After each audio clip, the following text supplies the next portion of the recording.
Hello, good afternoon everyone.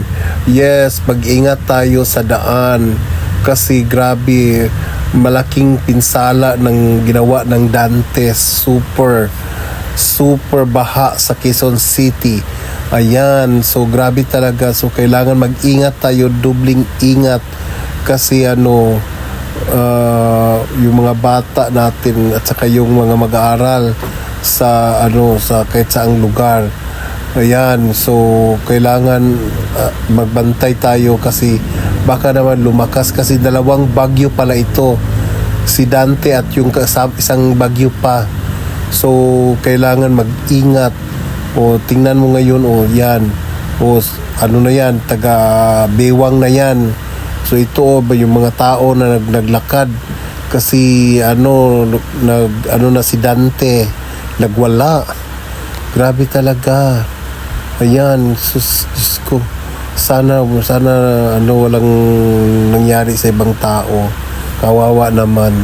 So ayan, si Bagyong Dante. So sana lahat ay safety. Walang mangyari. Ayan, yan ay Quezon City. Papunta ng sa Espanya siguro ito.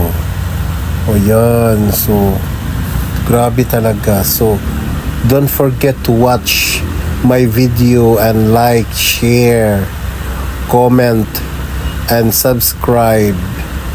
Huwag mong kayong mag-alala kasi i-update ko kayo sa sa lahat ng news ng bagyo. Ayan, tingnan mo grabe. Hindi basta-basta na bagyo, nakakasira talaga ng gamit at saka Diyos ko, bahay. Hindi lang gamit kundi pati pa bahay. Ayan. Grabe yan, super typhoon na ito pumasok na yung typhoon dito sa Pilipinas. At saka may isa pang papasok din. Sana hindi ganyan ang nangyari. Sana maliit na bagyo. At saka sana lahat ng mga tao is aware sa bagyo. So pag wag na kayong lumakad, wag na kayong lumabas. Get ready na sa mga dadalhin kung sakali. Ayan, di ba? Kahit wala kayo sa ilog na katira, pero yan, thank you so much.